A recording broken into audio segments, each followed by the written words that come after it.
Find the quietest place available to you right now. If you are sitting in a room with a television on, turn it off. If there is a fan running, move away from it. If you are reading this somewhere with background noise, a kitchen, an office, a living room with the sounds of a house around you, go somewhere without that noise and be still for 30 seconds. Listen to what is there when the external sound is removed. Not the ambient hum you have stopped noticing, not the settling sounds of a building, not the brief acoustic artifacts of sudden quiet, but the sound that has been underneath all of the other sounds, the one that does not belong to the room, the one that is not coming from outside your body at all. If what you hear in that silence is a ring, a hiss, a tone, a buzz, or a high-pitched whistle that is present regardless of your surroundings, and that has become so familiar, you have stopped registering it as unusual. You have been receiving information from your auditory and neurological system that most people with this symptom classify as a frustrating background condition, managed by keeping the television on at night and never bring to a physician's attention because they have been told or have assumed or have concluded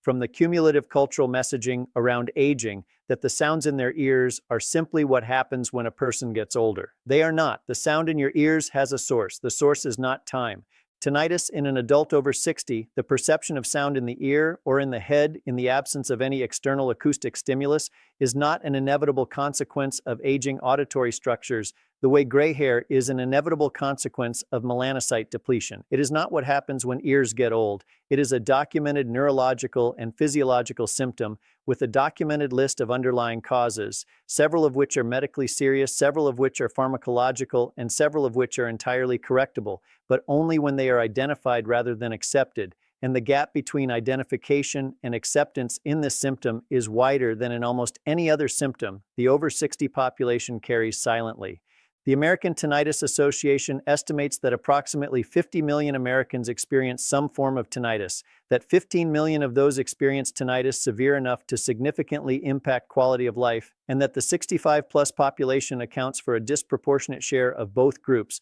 not because tinnitus is an aging phenomenon, but because the conditions that produce tinnitus accumulate with time. The medications that cause it are prescribed at higher rates after 60, and the cultural expectation that ears simply degrade with age creates a decades-long delay between symptom onset and clinical investigation, during which every treatable cause continues its progression. The reason you have been living with a sound in your ear instead of understanding what is generating it is not that the answer is unknown. It is that no one has explained it to you yet. And the explanation, when it comes with enough clinical specificity to be actionable, has the potential to change not only the sound in your ear, but the management of the condition producing it. The physiology of why tinnitus occurs, why a brain and auditory system that are receiving no external acoustic input generate a sound that feels as real and as present as any sound in the room, requires understanding the architecture of the hearing system and the neurological event that the disruption of that architecture produces. The cochlea, the fluid-filled spiral structure of the inner ear where sound waves are converted into nerve signals, contains approximately 15,000 specialized sensory cells called hair cells, each of which responds to a specific frequency of sound by bending under the acoustic pressure of the cochlear fluid, triggering a nerve impulse that travels through the auditory nerve to the brainstem and ultimately to the auditory cortex, where the brain interprets those impulses as sound. The auditory system, like every sensory system in the body, is not passive. It does not simply receive and transmit. It actively suppresses background neural noise, adjusting its sensitivity and its signal thresholds in a dynamic, continuous process whose purpose is to allow meaningful acoustic signals to be distinguished from the spontaneous electrical activity that the neural tissue generates on its own without any external input. When the cochlear hair cells are damaged, deprived of adequate blood flow, chemically disrupted by ototoxic medications, or destabilized by inflammatory processes, when the normal input signal from the cochlea to the auditory cortex is reduced or altered, the auditory system does what all sensory systems do in the absence of input. It increases its own sensitivity, turns up its own amplification, and begins registering the spontaneous neural activity that was previously suppressed as signal. The tinnitus is not a sound arriving from outside. It is the auditory cortex's response to a disrupted or insufficient input from below, a neural gain increase in a system that was designed to process acoustic signals and is now processing the absence of them. Dr. DeBaratucci, director of the National Institute on Deafness and Other Communication Disorders at the National Institutes of Health, whose research on tinnitus mechanisms and treatment has been published in JAMA Otolaryngology and Hearing Research, has written that this central gain model of tinnitus generation, the auditory cortex creating phantom sound in response to aberrant or insufficient peripheral input, is the most robustly supported mechanistic framework in current tinnitus neuroscience, and that its clinical implication is critical. The tinnitus is not the disease. It is the brain's response to a disease happening elsewhere in the auditory or vascular or neurological system. And treating the tinnitus without identifying and addressing that underlying cause is treating the alarm without finding the fire. There are 5 specific conditions that account for the majority of new onset or worsening tinnitus in adults over 60. Each one produces the phantom sound through a distinct mechanism. Each one has a distinct clinical presentation, a distinct diagnostic pathway, and a distinct treatment approach that becomes available only when the correct cause is identified. The first cause is the one that otolaryngologists and neurologists consider the most clinically urgent and the one most likely to be missed in the initial evaluation of tinnitus in the older adult. Not because it is rare, but because its presentation as tinnitus rather than as a pain complaint or a visible physical finding means that the underlying vascular process producing it is almost never the first thing investigated when someone reports ringing in their ears. Pulsatile tinnitus. Tinnitus that the person experiences not as a constant tone or hiss, but as a rhythmic sound that beats in synchrony with their own heartbeat, a whooshing or pulsing noise that is louder when the heart rate is elevated and quieter at rest, is not a variant of standard tinnitus. It is a vascular symptom expressed through the auditory system, produced when blood moving through a compromised, narrowed, or turbulent arterial vessel near the inner ear creates acoustic turbulence that the cochlea detects and the auditory system registers as sound. The most common vascular causes include carotid artery stenosis, the same atherosclerotic narrowing that raises stroke risk in the carotid arteries, intracranial venous hypertension, arteriovenous malformations near the skull base, and high-output cardiac states that increase the velocity and turbulence of blood flowing through the temporal and petrosal vasculature adjacent to the cochlea. Research published in the Annals of Otology, Rhinology, and Laryngology, examining a large consecutive series of patients presenting with pulsatile tinnitus, found that a clinically significant proportion had an identifiable vascular abnormality on imaging, including carotid stenosis, intracranial hypertension, or dural arteriovenous fistula, that was directly responsible for the symptom and that carried its own independent medical urgency entirely separate from the ear complaint. Dr. Carol Bauer, professor of otolaryngology at Southern Illinois University School of Medicine, and a researcher whose work on pulsatile tinnitus evaluation has appeared in Otolaryngology, Head and Neck Surgery, has written that pulsatile tinnitus should never be investigated as a routine hearing complaint and should instead trigger an immediate vascular workup, specifically a carotid Doppler ultrasound, and when the ultrasound does not provide a complete answer, contrast-enhanced CT angiography of the head and neck vasculature. If the tinnitus you experience has a rhythmic quality that synchronizes with your pulse, if it is louder after exertion, if it beats rather than rings, the cardiologist and the vascular specialist need to know before any audiologist appointment is scheduled, because what sounds like a hearing problem may be a circulation problem that the hearing system happens to be detecting first. The second cause is the one that the 60-plus population is most directly and most preventably exposed to, and the one whose connection to tinnitus is most systematically omitted from the medication counseling conversation that should accompany every prescription in the drug categories responsible for it. Ototoxicity, direct chemical damage to the hair cells or the vascular supply of the cochlea produced by medications the patient is taking, is among the most common reversible and preventable causes of new or worsening tinnitus in older adults, and the medications responsible for it are not obscure or rarely prescribed. Aspirin at high therapeutic doses, the 325 milligram formulation taken multiple times daily for pain management rather than the 81 milligram baby aspirin used for cardiovascular prophylaxis, produces a dose-dependent reversible ototoxicity through its inhibition of prostacyclin synthesis in the cochlear vasculature, reducing blood flow to the hair cells and generating tinnitus that in most cases resolves when the aspirin dose is reduced. The American Academy of Audiology has documented that salicylate-induced tinnitus from therapeutic aspirin doses affects a clinically significant proportion of adults taking aspirin for chronic pain, and that the tinnitus is reported as new onset by patients who do not recognize that a medication they have been taking for years can begin producing an auditory symptom when cumulative cochlear exposure reaches a critical threshold. Loop diuretics, including furosemide, prescribed as Lasix, the most widely used diuretic in the cardiovascular patient population over 60, produce ototoxicity through a mechanism involving the sodium-potassium chloride transport system in the stria vascularis, the highly vascularized structure that maintains the electrochemical environment of the cochlear fluid required for hair cell function. Furosemide ototoxicity at standard oral doses is generally transient and reversible, but in older adults with pre-existing cochlear vulnerability, repeated cycles of ototoxic exposure can produce a cumulative cochlear injury whose auditory consequence, including tinnitus, is permanent. Research published in Hearing Research has documented that the combination of furosemide with aminoglycoside antibiotics, including gentamicin, used for serious bacterial infections,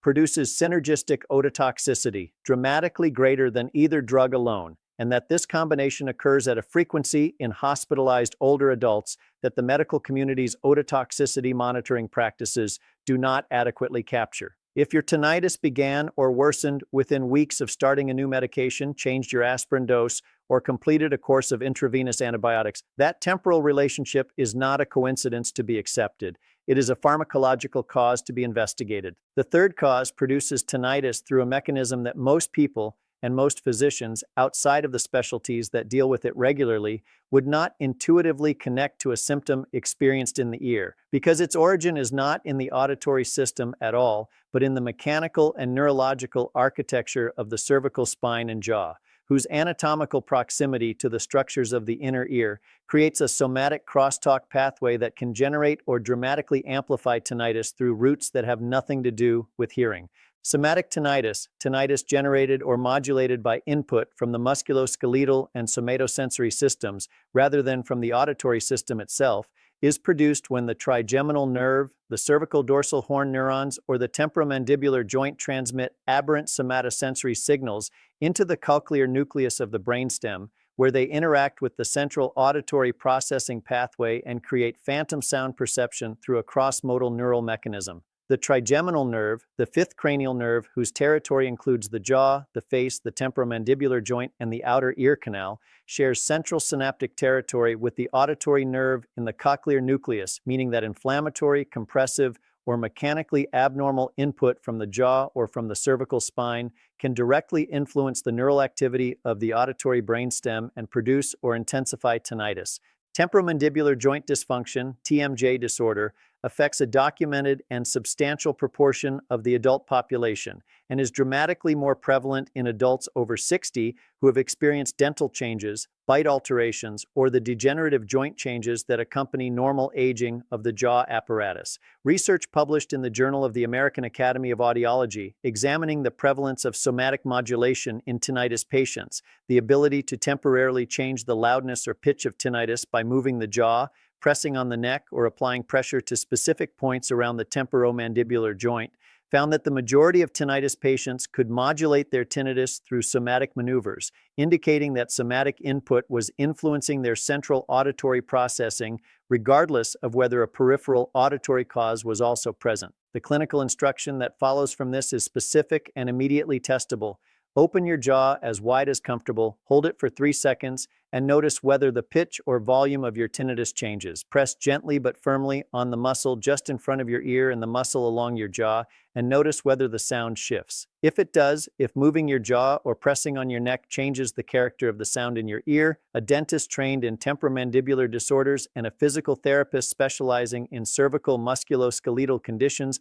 are as relevant to your tinnitus management as any audiologist. The fourth cause connects ear ringing in the over 60 population to a nutritional deficiency whose neurological consequences are so thoroughly documented, so consistently under-tested in the groups most affected, and so straightforwardly correctable that its role in tinnitus generation represents one of the most addressable missed opportunities in the outpatient management of this symptom. Vitamin B12 deficiency, a reduction in the serum concentration of cobalamin below the threshold required for normal myelin synthesis, red blood cell production, and neurological function, produces tinnitus through two distinct mechanisms that operate simultaneously in B12-depleted older adults. The first mechanism is the demyelination of the auditory nerve. B12 is essential for the synthesis of myelin, the insulating sheath that surrounds the auditory nerve fibers and allows nerve impulses to travel from the cochlea to the brainstem with the speed and fidelity that normal hearing and auditory processing require. When B12 is insufficient, myelin synthesis is impaired. The auditory nerve conducts electrical signals more slowly and less reliably. The central auditory system receives a degraded and aberrant input signal, and the neural gain increase that produces tinnitus is triggered by the same central gain mechanism that vascular and ototoxic causes activate. The second mechanism is the cochlear ischemia produced by B12 deficiency's effect on homocysteine metabolism. Without adequate B12 to drive the methylation cycle that converts homocysteine to methionine, homocysteine accumulates in the blood, and elevated homocysteine directly damages the endothelial lining of the small vessels supplying the cochlea, reducing cochlear blood flow and producing the same hair cell ischemia that vascular disease and cardiovascular risk factors produce through their own pathways. B12 deficiency in adults over 65 is not a nutritional edge case. Research published in the American Journal of Clinical Nutrition has documented that between 10 and 30% of adults over 65 have B12 deficiency or insufficiency, driven by the age-related reduction in gastric acid and intrinsic factor production that impairs the absorption of food-bound B12 from the diet, meaning that eating adequate B12-containing foods is not sufficient protection for many older adults because the physiological mechanism for extracting B12 from food has itself become dysfunctional. A serum B12 level and a methylmalonic acid level, the latter being a more sensitive marker of functional B12 deficiency than serum B12 alone, are available in a standard blood draw and can identify a deficiency that intramuscular B12 injections or high-dose oral cyanocobalamin supplementation can correct with a speed and completeness that makes the cost of not testing for it difficult to justify. The fifth cause is the one that thousands of older adults are developing through the most common endocrine condition in their age group, and it produces tinnitus through a physiological cascade so central to the function of the auditory system that when the condition is left unmanaged, the cochlear and neural consequences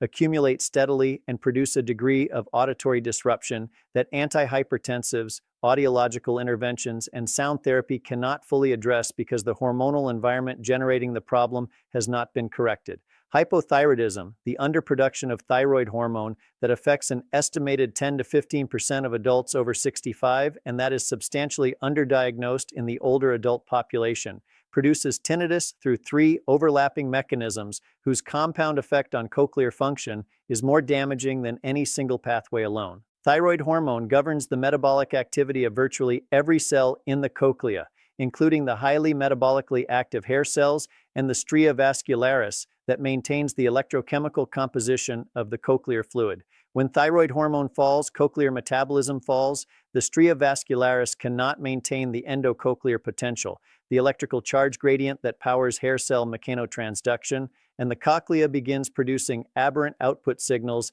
that the auditory brainstem and cortex register as tinnitus. Simultaneously, hypothyroidism reduces cardiac output, increases peripheral vascular resistance, and decreases cochlear blood flow through the same circulatory mechanism that produces cold extremities. The cochlea, as a high metabolic peripheral tissue, is among the first structures to experience the circulatory reduction that hypothyroid-mediated low cardiac output produces, and hypothyroidism raises serum cholesterol and promotes atherosclerotic plaque formation in the small vessels supplying the cochlea, creating a third pathway of cochlear ischemia that compounds the metabolic and circulatory impairments the thyroid deficit is already producing. Research published in Laryngoscope examining the audiological profiles of hypothyroid patients before and after thyroid hormone replacement found that tinnitus severity, measured by standardized tinnitus handicap questionnaire, improved significantly following thyroid normalization in a substantial proportion of patients, confirming that the tinnitus was not a permanent auditory structural change but a functional consequence of a correctable hormonal deficit. A TSH level, thyroid-stimulating hormone, measured in a standard blood draw that your physician can add to any routine panel, is the entry point into this diagnosis, and levothyroxine, prescribed as Synthroid or in generic form, is among the most precisely effective hormonal replacement medications in all of pharmacology. There is one additional layer whose importance to the tinnitus experience in the 60-plus population cannot be addressed through any clinical investigation or pharmacological correction, because it operates through the neurological and psychological architecture of how the brain processes the tinnitus signal rather than through the mechanism generating that signal. And it is the reason that tinnitus, which is objectively the same acoustic intensity, becomes subjectively unbearable at night and subjectively manageable during the day, and the reason that the same patient on the same treatment reports dramatically different tinnitus severity depending on whether they slept well the previous night. The amplification loop between tinnitus, anxiety, and sleep disruption is a neurological phenomenon documented extensively in the tinnitus research literature and almost never explained to patients who are living inside it. During waking hours, the brain's attentional systems are occupied with external stimuli, visual, social, task-related, environmental, and the limbic system's response to the tinnitus signal is modulated by the competition for attentional resources. At night, when ambient masking disappears and external demands on attention fall away, the tinnitus becomes the loudest signal in the auditory environment. The limbic system responds with the mild threat detection activation that it applies to any novel or persistent unresolved stimulus. The resulting low-level anxiety increases arousal. The arousal delays sleep onset. The sleep deprivation produces the cortisol elevation that increases neural excitability throughout the central nervous system, including the auditory cortex. And the tinnitus the following day registers as louder and more intrusive, which intensifies the anxiety, which further disrupts the following night's sleep. This loop, once established, self-perpetuates independently of whether the underlying cause of the tinnitus has been corrected, and it is the mechanism through which tinnitus that might otherwise be a background inconvenience becomes a condition that drives people to describe it as the worst thing they have experienced. The clinical implication is that treating the underlying cause is necessary but not always sufficient, and that the neurological retraining approaches, specifically tinnitus retraining therapy developed by Dr. Pavel Jastroboff at Emory University, and the acceptance-based cognitive approaches evaluated in clinical trials published in JAMA Otolaryngology, address the central amplification component of the experience in ways that correcting the underlying cause does not, and that are most effective when begun as early in the symptom course as possible, rather than deferred until the peripheral cause has been resolved. Here is what to do with everything you now understand, because the sound in your ear that you have been managing by turning up the television and avoiding quiet rooms is not a companion you are obligated to keep. And the path to understanding what is generating it is shorter, more specific, and more actionable than anyone who told you it was just aging led you to believe. Begin with the self-assessment that costs nothing and provides the first clinical discriminator. Determine whether your tinnitus is rhythmic or tonal. If you hear a pulsing or whooshing sound that beats in time with your heart, place your fingers gently over your carotid artery in your neck and confirm whether the rhythm matches your pulse, because if it does, you are describing pulsatile tinnitus to your physician at your next appointment, and you are requesting a carotid Doppler ultrasound by name, because that specific test is the entry point into the vascular workup that pulsatile tinnitus requires and that a routine audiology referral will not initiate. Perform the jaw and neck maneuver described earlier. Move your jaw, press on the muscles around your temporomandibular joint, turn your head, and note whether the character of your tinnitus changes, because that response, which takes 30 seconds to test, will determine whether a dental or physical therapy consultation belongs in your care plan alongside or instead of an audiological one. Request from your physician a blood panel that includes at minimum a serum B12 level, a methylmalonic acid level, a TSH, a complete blood count, and a fasting lipid panel, because that single draw addresses the thyroid, nutritional, and anemia-related causes of tinnitus that are present in a significant proportion of older adults with new or worsening tinnitus and that remain entirely undetected because no one thought to look for them in the context of an ear complaint. Bring your complete written medication list, including every over-the-counter analgesic, every diuretic, every antibiotic you have taken in the past year, every supplement, and ask specifically whether any of them carry ototoxic risk at your current dose, because that question, directed at a physician with your specific medication list in hand, is more likely to identify a correctable pharmacological cause than any audiological testing conducted without it. Request a referral to an otolaryngologist, an ear, nose, and throat specialist, rather than asking your primary care physician to manage tinnitus evaluation entirely, because the otolaryngologist will order the pure tone audiogram, the tympanometry, and the otoacoustic emissions testing that characterize the specific pattern and frequency range of your auditory loss in a way that distinguishes cochlear hair cell damage from auditory nerve involvement and from central auditory processing dysfunction. And that distinction determines the correct next step in a way that a general hearing test at a retail hearing aid counter does not. Write down when the tinnitus began, whether it started in one ear or both, whether it has changed in character since onset, whether it is worse at night than during the day, and whether it correlates with any change in medication, any illness, any dental procedure, or any period of particular stress. Because that history, written and specific, is the clinical document most likely to direct your physician toward the correct cause in the shortest amount of time. The ringing in your ear has a source, the source has a name, the name has a treatment. And the only distance between where you are right now and the answer your auditory system has been trying to communicate is a blood draw, a vascular question, a jaw maneuver, and a physician who now has the specific vocabulary you walked in prepared to provide.